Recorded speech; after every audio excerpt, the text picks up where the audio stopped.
నమస్తే, welcome to ఎస్వీటీవీ news bulletin. ముందుగా headlines చూద్దాం. మాజీ మంత్రి అవంతి ప్రచారంలో సినీ ఆర్టిస్ట్ యాంకర్ శ్యామల.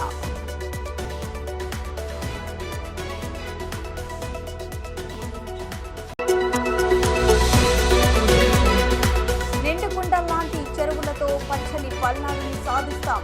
జీవి మరియు లావు శ్రీకృష్ణదేవరాయలు.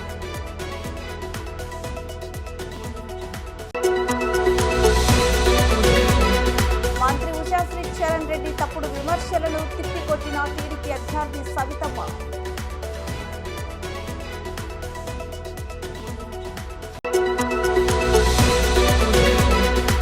పకడ్బందీగా తాడిపత్రి అసెంబ్లీ నియోజకవర్గానికి సంబంధించి బ్యాలెట్ యూనిట్ల ర్యాండమైజేషన్ ప్రక్రియ జిల్లా కలెక్టర్ మరియు జిల్లా ఎన్నికల అధికారి డాక్టర్ వినోద్ కుమార్ వి.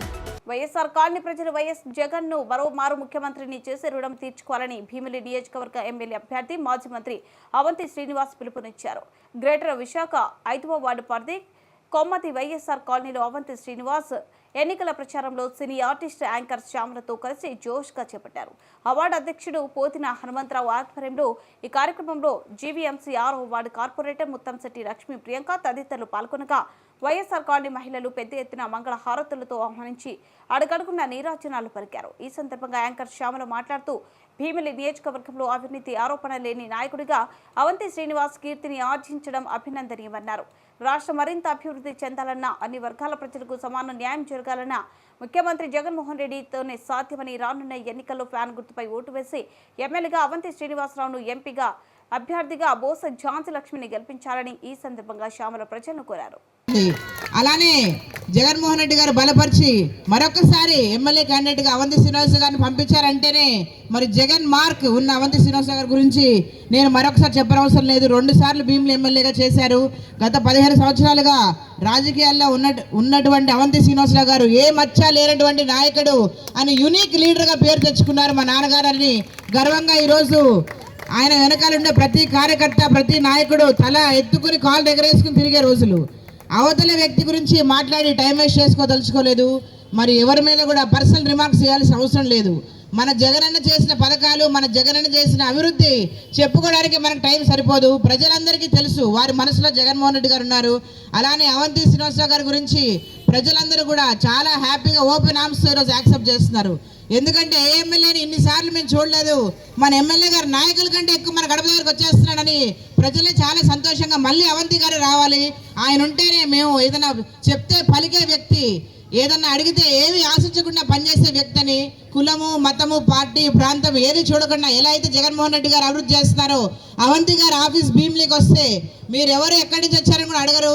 పక్కా వచ్చినా కానీ పనిచేసి పెట్టే వ్యక్తి అవంతి శ్రీనివాసరావు గారు. మరి అలాంటి నాయకుడు మనకు కావాలా అవసరం లేదా? మరి మరొకసారి భీమిలి ప్రజలు 3వసారి తప్పకుండా అవంతి గారిని ఆశీర్వదిస్తారని కోరుకుంటూ మరి ఫ్యాన్ గుర్తుపై ఓటేసి జగన్మోహన్ రెడ్డి గారిని, అవంతి శ్రీనివాసరావు గారిని మరొకసారి మీరు గెలిపించాలి. అలానే చదువుకున్న మహిళ, ఉత్తమ పార్లమెంటేరియన్గా అవార్డు తెచ్చుకున్న బొత్స ఝాన్సీ గారు మనకి ఎంపీగా రావడం మనకు నిజంగా అదృష్టం. మహిళల్ని మనం సపోర్ట్ చేయాల్సిన అవసరం ఎంతైనా ఉంది. పార్లమెంట్ ఓటు 2 ఓట్లు ఉంటాయండి. ఎంపీ, ఎమ్మెల్యే 2 ఓట్స్ మీరు ఫ్యాన్ గుర్తుపై వేసి ఝాన్సీ గారిని, అవంతి గారిని గెలిపించుకుంటే అసెంబ్లీలో, పార్లమెంట్లో మన కాన్స్టిట్యున్సీ, మన కాలనీ ప్రాబ్లమ్స్ గట్టిగా మాట్లాడగలిగే సత్తా ఉన్న వ్యక్తులిద్దరిని మనం గెలిపించుకుంటే మనకే బలం అని మీ అందరికి మరొకసారి తెలియజేసుకుంటూ మరి పార్టీ తరపు నుంచి ఏమీ ఆశించకుండా మా ఫ్రెండ్ అయిన యాంకర్ గారు, నటి శ్యామల గారు ఈరోజు, సినీ నటి శ్యామల గారు ఈరోజు రావడం జరిగింది. వారికి కూడా ఒకసారి ధన్యవాదాలు తెలుపుకుంటూ మరి స్వచ్ఛందంగా జగన్మోహన్ రెడ్డి గారి మీద ప్రేమతో, జగన్ అన్న మీద ప్రేమతోనే ఒక చెల్లిగా ఈరోజు ఆవిడ రావడం జరిగింది. చాలా సంతోషం. మరి సభాముఖంగా శ్యామల గారికి కూడా ధన్యవాదాలు తెలుపుకుంటూ ఒకసారి శ్యామల గారిని మాట్లాడవలసింది కోరుకుంటున్నాను. అంటే ఇక్కడ ఉన్న ప్రతి ఒక్కళ్ళకి కూడా నమస్కారాలు. అవంతి గారి మీద ఉన్న అభిమానం మీ మొహాల్లో, మీ చిరునవ్వుల్లో నాకు కనిపిస్తుంది. ఇక్కడ చూస్తుంటే ఏ ఒక్కరూ కూడా అసలు ఆ మొహం మీద చిరునవ్వు లేకుండా లేరు. అంటే ఇతర పార్టీ మీటింగులు చూస్తే అరుచుకోవడాలు, కరిచేస్తారేమో అన్నట్టుగా జరుగుతుంటే మన పార్టీ మీటింగ్లు కానీ, మన పార్టీ క్యాంపెయినింగ్లు కానీ చూస్తే ప్రేమ, ఆప్యాయత, జనాదరణతో నిండుతూ జరుగుతున్నాయి. ఈ ఒక్కటి చాలు జగనన్న ప్రభుత్వం ఏంటి అనేది మనకు తెలియడానికి.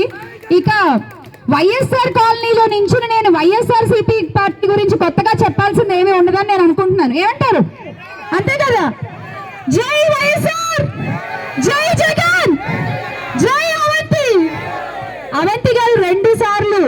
ఎమ్మెల్యేగా చేయడం జరిగింది. ఆయన గురించి నిజంగా ఇందాక ప్రియాంక గారు చెప్పినట్టు, ఆయన చెప్పినట్టు మీకే ఎక్కువ తెలుసు మాకంటే కూడా. ప్రతిసారి కూడా జనాలకి ఏం సమస్యలు ఉన్నాయి, రోడ్లు బాగున్నాయా, పార్క్ అభివృద్ధి చేసామా, హాస్పిటల్ కట్టామా, ముస్లిం షాదీఖానా చేసామా, జూట్ మిల్లులో 14 ఏళ్ల నుంచి పెండింగ్ ఉండిపోయిన బకాయిల్ని కూడా 14 ఏళ్లగా ఎవరూ చేయలేని ఆ పనిని అవంతి గారు చేసి చూపించారు జగనన్న గారి సపోర్ట్తో. ఇలాంటివి చెప్పుకుంటూ పోతే చాలా ఉన్నాయి. ఉంటున్న మీకు ఎక్కువ తెలుస్తుంది, అవునా కాదా? మరి ఈసారి మీ ఓటు ఎవరికి? ఈసారి మీ ఓటు ఎవరికి? మనం ఇప్పుడు అనుభవిస్తున్నటువంటి ఈ సంక్షేమం ఇలాగే కొనసాగాలి అంటే, మన జగనన్న ప్రభుత్వం రావాలి అంటే 2 ఓట్లు 13వ తారీఖున వేయాల్సింది ఫ్యాన్ కి.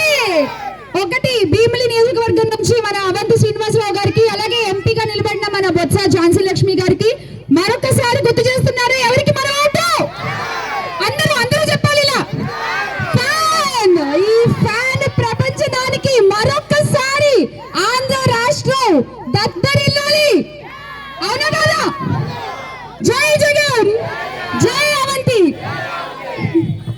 అలాగే మన 6వ వార్డు కార్పొరేటర్ డాక్టర్ ప్రియాంక గారు, అలాగే మరి నాకు బిడ్డలాంటి మా శ్యామల గారు, మరి అందరికీ ఇక్కడ కూర్చున్నటువంటి వైఎస్ఆర్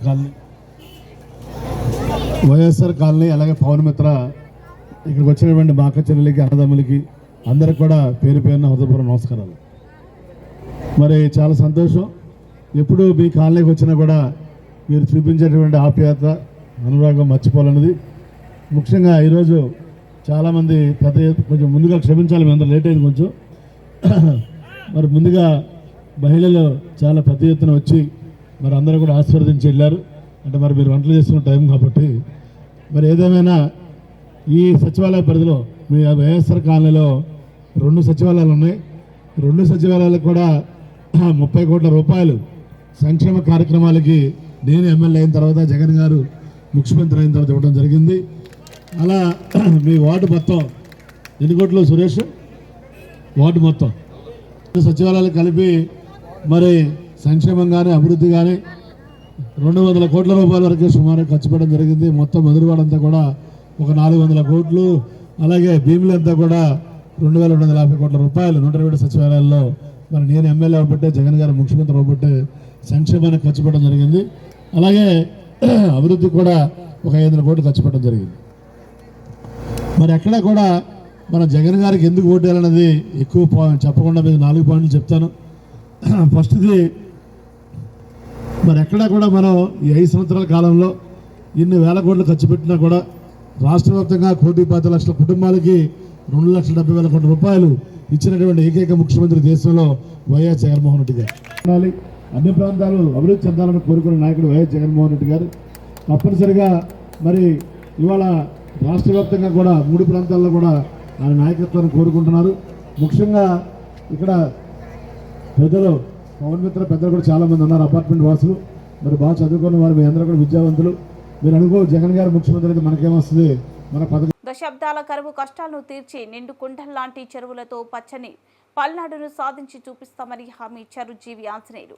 లావు శ్రీకృష్ణదేవరాయలు సుదీర్ఘ కాలంగా కలగానే మిగిలిన వరికపుడిసెల ప్రాజెక్టును పూర్తి చేసి ప్రతి చేను సాగునీరు, ప్రతి ఇంటికి రక్షిత మంచినీరు ఇవ్వడం బాధ్యతగా తీసుకుంటామని స్పష్టం చేశారు. సోమవారం బోలపల్లి మండలంలో కూటమి అభ్యర్థులు జీవి ఆంజనేయులు, లావు శ్రీకృష్ణదేవరాయలు విస్తృతం ప్రచారం నిర్వహించారు. సోలయపాలెం, గండి గనముల, దోమలగుండం తండాలో ఇంటింటికి తిరిగి తెలుగుదేశం సూపర్ 6 పథకాలపై అవగాహన కల్పించిన కరపత్రాలు పంపిణీ చేశారు. వారి వెంట మాజీ ఎమ్మెల్యే మక్కెన మల్లికార్జునరావు ఉన్నారు. లావు శ్రీకృష్ణదేవరాయలు పుట్టిన రోజును పురస్కరించుకొని గండి గనుములలో స్థానిక ప్రజలు, తెలుగుదేశం శ్రేణుల మధ్య ఆయన కేక్ కట్ చేశారు. ఈ సందర్భంగా మాట్లాడిన జీవి ఆంజనేయులు, వరికపుడిసెల ప్రాజెక్టును పూర్తి చేసి ఆ ప్రాంత ప్రజల ఆకాంక్షను నెరవేరుస్తామని హామీ ఇచ్చారు. కానీ నువ్వేం చేశావు అడుగుతున్నా బొల్లా బ్రహ్మనాయుడిని. నువ్వు పేదలకు ఇల్లు ఇవ్వడా? బొల్లా బ్రహ్మనాయుడు, నువ్వు పేదలకు ఇల్లు ఇవ్వకుండా అన్యాయం చేశావు. ఇదిగో నేను చెప్తున్నా, జీవి మాటగా చెప్తున్నా, ఈ ఎంపీ గారు పుట్టిందని చెప్తున్నా. ఈ ఊళ్ళో మళ్ళీ ఎన్టీఆర్ కాలనీ వేసి ఇల్లు లేని 2 సెంట్లు స్థలం ఇచ్చి ఎన్టీఆర్ కాలనీ వేస్తా, ఊరు ఎన్టీఆర్ కాలనీ వేస్తా. ఈ సిమెంట్ రోడ్లు ఏ విధంగా వేస్తాను అదే విధంగా ఎంపీ గారు నేను మొన్ననే మాట తీసుకున్నాను చంద్రన్న దగ్గర. వరకపూడి చిలక ప్రాజెక్టుకి నిధులు ఇస్తానని మాట ఇచ్చిన చంద్రబాబు గారికి ఒక్కసారి చప్పట్లు పెట్టి జైలు వరకు మన చంద్రబాబు గారికి. పోలవరం ప్రాజెక్టు పూర్తి చేయాలన్నా, అమరావతి రాజధాని పూర్తి చేయాలన్నా ఒకే ఒక్క మగాడు చంద్రబాబు గారు. ప్రాజెక్టు నేను ఎంపీ శ్రీకృష్ణదేవరాయలు గారు మళ్ళీ దానికి నిధులు తీసుకొచ్చి అది పూర్తి చేస్తాం. పొలానికి నుండి వాటర్ పూర్తి చేసి మీ ఇళ్ళకి నీళ్ళు ఇస్తాం. వరగచెలపూడి ప్రాజెక్టు పూర్తి చేసి మీ పొలాలకు నీళ్ళు ఇచ్చే బాధ్యత మాది అని చెప్పేసి మీ ముంగటి చెప్తున్నా. మాట అంటే డొల్ల మాటల్లా ఉండవు. జీవి అంటే మాట అంటే మడం చెప్పరు. మాట అంటే మాట కట్టుబడి ఉంటా. ఈ 2 ప్రాజెక్టులు పూర్తి చేస్తానని మనం చేస్తూ ఎన్టీఆర్ కాలనీ ప్రతి ఊళ్ళో ఎన్టీఆర్ కాలనీ వేసి 2 సెంట్లు స్థలం ఇచ్చి ఇల్లు నిర్మిస్తారని చెప్పి మనం చేస్తున్నా. పొలాలు పోయి అడిగారు, కొత్త పెన్షన్లు ఇస్తాం. 3,000 ఉన్న పెన్షన్ నెలకి 4,000 పెంచిన చంద్రబాబు గారికి గట్టిగా చప్పట్లు కొట్టాలని మనం చేస్తున్నాం. 60 సంవత్సరాలకి పెన్షన్ 52 ఏళ్ళు 53 ఏళ్ళు నాకు ఎప్పుడు 60 అవుతాయా, నాకు పెన్షన్ వచ్చింది ఎప్పుడు 60 అవుతుందని బాధపడుతున్నారు. మీరు బాధపడక్కర్లేదు తమ్ముడు. చంద్రబాబు గారు 60 సంవత్సరాల నుండి దించి 50 ఏళ్ళకి ఎస్టీలకి పెన్షన్, బీసీలకు ఎస్టీలకి పెన్షన్ అని ఎస్సీలకు కూడా 50 ఏళ్ళకే పెన్షన్ ఇచ్చిన చంద్రబాబు గారికి 50 సంవత్సరాల పెన్షన్ అంటే 50 లక్షల మందికి కొత్త పెన్షన్లు ఇవ్వబోతున్నాము. మన తొండలు కూడా కొత్త పెన్షన్లు 100 మందికి వస్తాయి. కొత్త పెన్షన్లు 55 దాటిన వాళ్ళకి 100 మందికి కొత్త పెన్షన్లు ఇస్తాము. అలాగే సబ్సిడీ రుణాలు ఇస్తాము. ఇల్లు లేని పేదలకు ఇల్లు ఇచ్చి మిమ్మల్ని ఆదుకుంటామని మనవి చేస్తూ మీ అందరికీ కొండంత అండగా ఉంటాము.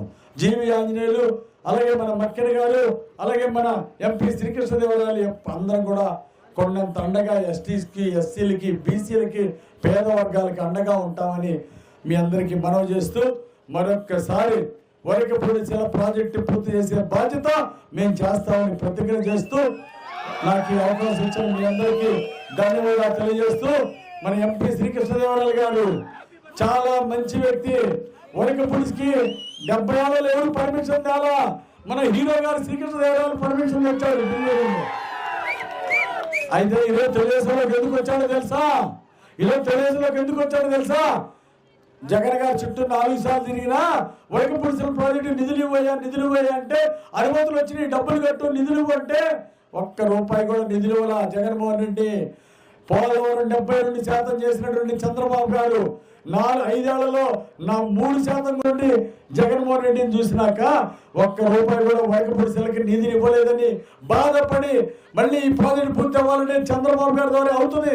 ఈ పల్నాడు ప్రజలు రుణం తీర్చుకోవాలి, వరకపూడి చిలక ప్రాజెక్టు పూర్తి చేయాలి, ఇంటింటికి మంచినీళ్ళు ఇవ్వాలని ఒకే ఒక ఆశయంతో ఈరోజు వైఎస్ఆర్ పార్టీ నుండి తెలుగుదేశంలోకి వచ్చిన మన హీరో శ్రీకృష్ణదేవరాయలకు మీరు అందరూ అండగా ఉండాలి. సైకిల్ గుర్తు మీద 2 ఓట్లు గెలిపించాలి. వారిని మీ అందరిని ఉద్దేశించి ఒక్క వరకపూడి చిలక ప్రాజెక్టు కోసం, మీకు మంచినీళ్ళు ఇవ్వడం కోసం వైఎస్ఆర్ పార్టీ నుండి తెలుగుదేశంలోకి వచ్చినటువంటి మన కృష్ణదేవరాయలకి చప్పట్లతో స్వాగతం పలకండి.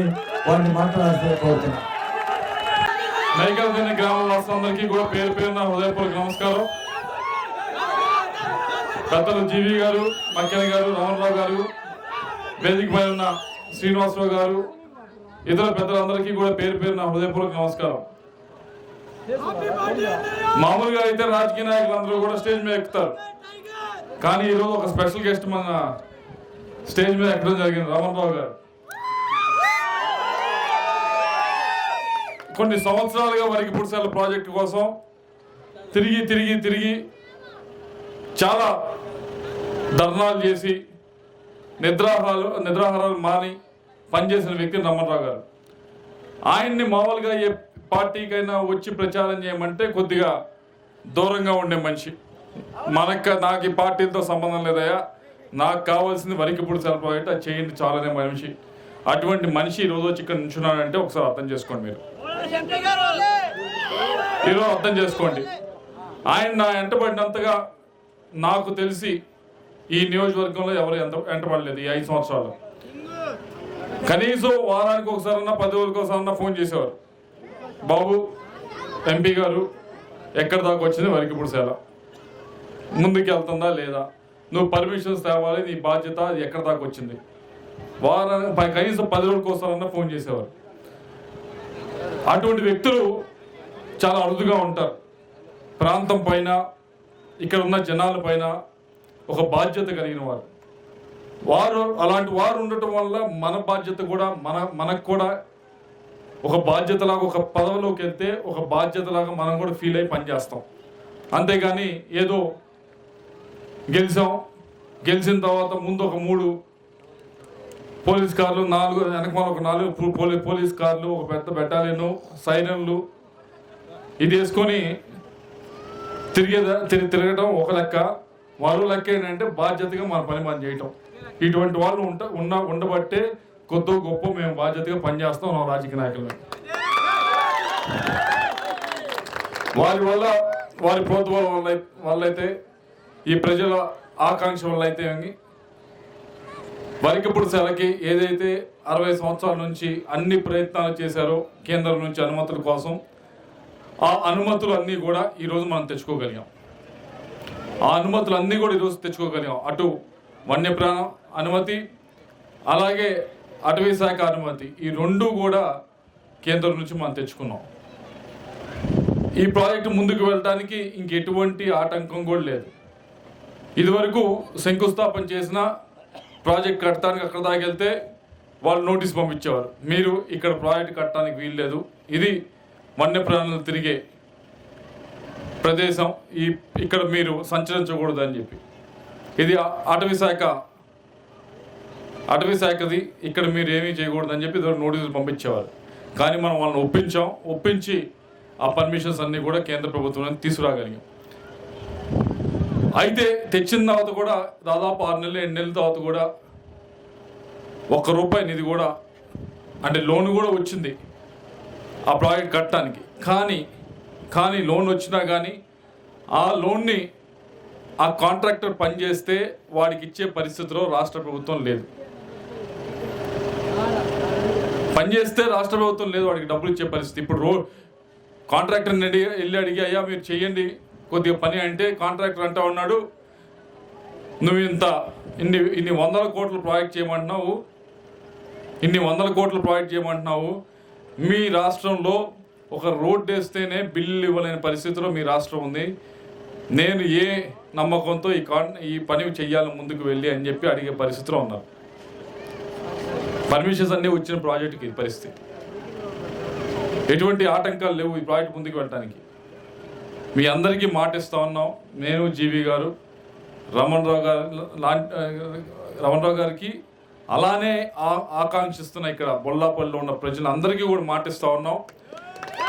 ఆ నిధులు కేటాయించడం కాదు, రిలీజ్ చేయించే బాధ్యత కూడా మాది, ఆ కాంట్రాక్టర్తో పనిచేయించే బాధ్యత మాది, ఆ ప్రాజెక్టు పూర్తి చేసే బాధ్యత మాది అని చెప్పి మీ అందరు కూడా తెలియజేసుకుంటాం.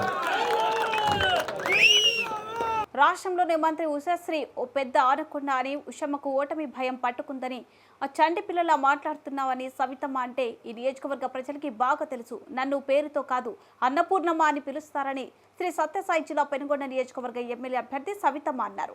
పెనుగొండ టీడీపీ పార్టీ కార్యాలయంలో సవితమ్మ మాట్లాడుతూ, కళ్యాణదుర్గంలో అవినీతి అక్రమాలు, భూ కబ్జాలు చేసిన సంగతి పెనుగొండ ప్రజలకు తెలిసిపోయిందని, ఏమి చేయాలో దుక్కు తోచని పెనుగొండ ఎమ్మెల్యే అభ్యర్థిగా వచ్చిన మంత్రి ఉషశ్రీ ఓటమి భయం పట్టుకొని మాట్లాడుతుందని అన్నారు.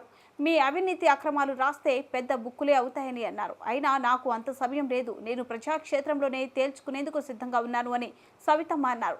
నీకు చేతనైతే ప్రజాక్షేత్రంలోనే తేల్చుకుందామని సవాల్ విసిరారు. నీవు నా మీద బురద చెల్లాలని చూస్తే ప్రజలు నా మీద పూల వర్షం కురిపిస్తున్నారని సవితమ్మ అన్నారు. ఎక్కువ సవితమ్మ మీద కేసులు ఉన్నాయి అని మాట్లాడారు ఉషమ్మ గారు.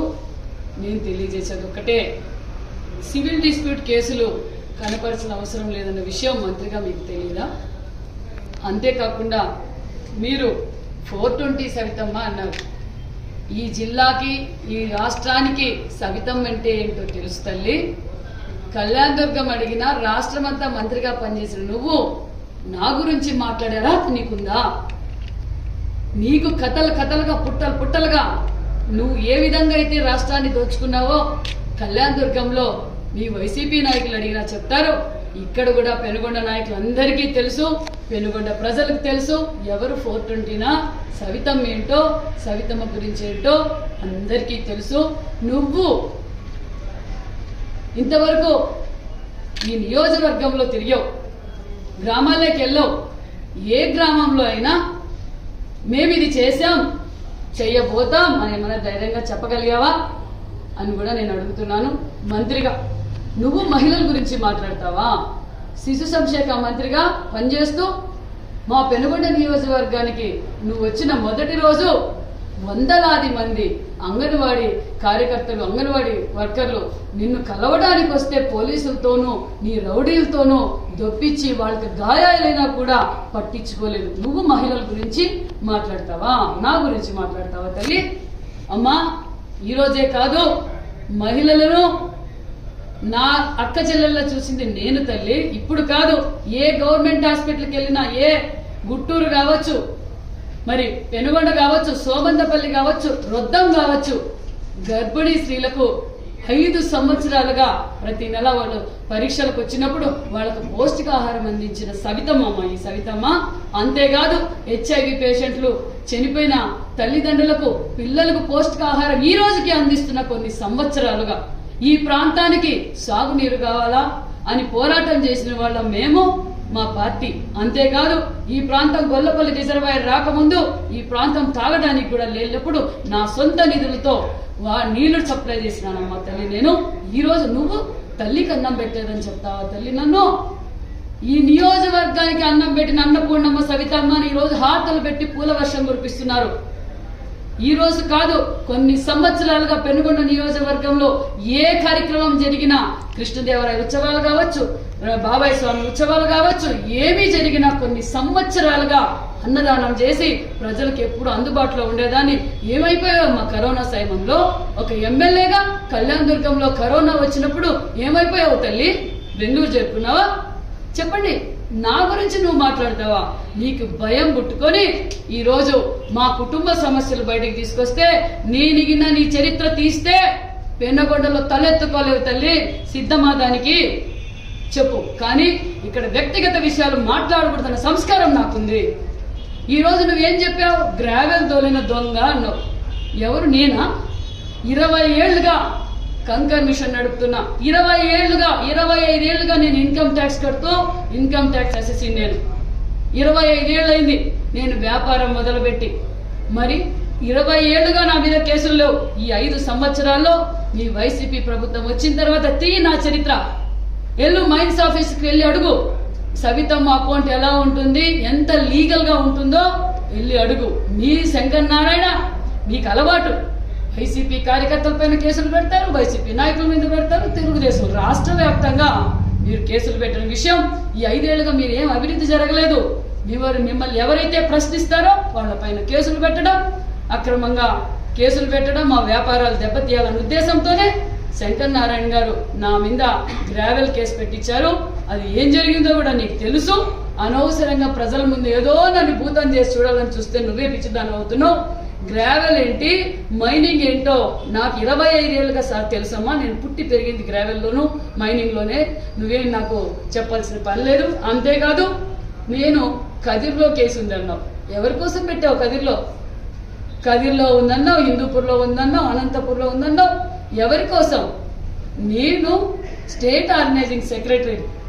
నేను ప్రజల కోసం మీరు చేస్తున్న అక్రమాలను ప్రశ్నించడానికి పోయినప్పుడు మీరు కేసులు పెట్టారు. చంద్రబాబు నాయుడు గారి దగ్గర నుంచి సామాన్యమైన కార్యకర్త మీద మీరు కేసులు పెట్టారంటే మీకు భయం పుట్టుకొని కేసులు పెట్టారు. మేము ప్రజల్లోకి వెళ్ళింది ప్రజల కోసం పోరాటం చేసేకెళ్ళమే తప్ప మా సొంతం కోసం కాదు. మా పర్సనల్ విషయాలు ఏమీ లేవు. నీకు ఇంకో విషయం తెలియజేస్తున్నాను. వార్డు మెంబర్గా కూడా పోటీ చేయలేని సవితమ్మ అంటున్నావు కదా. 2019లో నువ్వు ఏ అర్హతతో ఎమ్మెల్యే టికెట్ తీసుకొని ఎమ్మెల్యేగా పోటీ చేసావని కూడా అడుగుతున్నా. ఏం అర్హత ఉంది నీకు? 2019 నీ అఫిడవిట్ లో నువ్వు ఇన్కమ్ ట్యాక్స్ అసెస్సీ కూడా కాదు. ఆ రోజు నువ్వు చూపించినవి ఏంటి? ఈ రోజు నువ్వు తిరుగుతున్న బెంచ్ కార్లు ఎక్కడివి? 1000 కోట్ల ఆస్తులు నీకు ఎక్కడి నుంచి వచ్చాయి? ఆ రోజు అఫిడవిట్ లో నువ్వు ఇన్కమ్ ట్యాక్స్ అసెస్సీ కూడా కాదు. 19లో నా చరిత్రది 25 ఏళ్ళుగా నేను ఇన్కమ్ ట్యాక్స్ అసెస్సీని. మరి ఎక్కడి నుంచి వచ్చింది ఈ డబ్బులు నీకు? అంతేకాకుండా 420 సవితమ్మ అని మాట్లాడతారా మీరు? గ్రామాల్లో వీధి అడిగినా చెప్తారు ఎవరు 420 అని. నువ్వు ప్రెస్ మీట్ పెట్టి చెప్తే ప్రజలు నమ్ముతారు అనుకో. నీ పక్కన ఉండే వైసీపీ నాయకులకు కూడా నన్ను సవితమ్మ అంటే 420 కాదు, సవితమ్మ అంటే అన్నపూర్ణమ్మ అన్న విషయం క్లియర్ గా చెప్తారు. మీరు నా గురించి మాట్లాడతారా? ఇంకోటి మేడం అన్నారు మహిళలపై దాడి అన్నారు. ఏం మహిళలపై మా దాడి? నేను ఎవరి మీద దాడులు చేయలే, దాడులు చేపించింది నువ్వు. మహిళలపైన అగౌరవం నీకు, మహిళలంటే బాధ్యత లేదు. మహిళా శిశు సంక్షేమ మంత్రిగా ఉన్నప్పుడు నువ్వు ఏ విధంగా మహిళల దగ్గర నుంచి, అంగన్వాడీ పోస్టుల దగ్గర నుంచి. అనంతపురం కలెక్టరేట్లోని మినీ కాన్ఫరెన్స్ హాల్లో మంగళవారం సాధారణ ఎన్నికలు 2024లో భాగంగా తాడపత్రి అసెంబ్లీ నియోజకవర్గానికి సంబంధించి బ్యాలెట్ యూనిట్ల ర్యాండమైజేషన్ ప్రక్రియను జిల్లా కలెక్టర్ మరియు జిల్లా ఎన్నికల అధికారి డాక్టర్ వినోద్ కుమార్ వి చేపట్టడం జరిగింది. ఈ కార్యక్రమంలో నగరపాలక సంస్థ commissioner Megha Swaroop, DRO G Ramakrishna Reddy, assistant collector Bolipalli Vinutna, గుర్తింపు పొందిన రాజకీయ పార్టీల ప్రతినిధులు పాల్గొన్నారు. ఈ సందర్భంగా జిల్లా కలెక్టర్ మాట్లాడుతూ జిల్లాలో ఏవీఎంల వీవీ ప్యాడ్స్ల ర్యాండమైజేషన్ ప్రక్రియను ఇప్పటికే నిర్వహించడం జరిగిందని, తాడిపత్రి అసెంబ్లీ నియోజకవర్గానికి సంబంధించి 18 మంది అభ్యర్థులు ఎన్నికలు పోటీ చేస్తుండగా అదనంగా మరో బ్యాలెట్ యూనిట్ అవసరమయ్యాయన్నారు. ఈ సమావేశంలో collectorate election cell superintendent Ravikumar, nodal అధికారులు నరసింహారావు, ప్రభాకర్ రావు, వైఎస్ఆర్సీపీ ప్రతినిధులు శ్రీనివాసులు, బషీర్ అహ్మద్, టీడీపీ ప్రతినిధి చెరుకుతోట పవన్ కుమార్, బీఎస్పీ ప్రతినిధి అంచియ, కాంగ్రెస్ ప్రతినిధి షేక్ ఇమాం వలీ, బీజేపీ ప్రతినిధి ఈశ్వర ప్రసాద్, ఆమ్ ఆద్మీ పార్టీ ప్రతినిధి షేక్ మసూద్ వలీ తదితరులు పాల్గొన్నారు. బులెటిన్ ముగించే ముందు హెడ్లైన్స్ మరోసారి. మాజీ మంత్రి అవంతి ప్రచారంలో సినీ ఆర్టిస్ట్ యాంకర్ శ్యామల.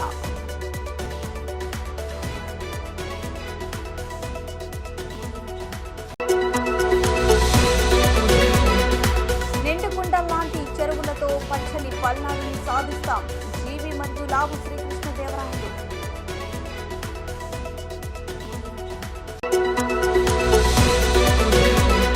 మంత్రి ఉషాశ్రీ చరణ్ రెడ్డి తప్పుడు విమర్శలను తిప్పికొట్టిన టీడీపీ అభ్యర్థి సవితమ్మ.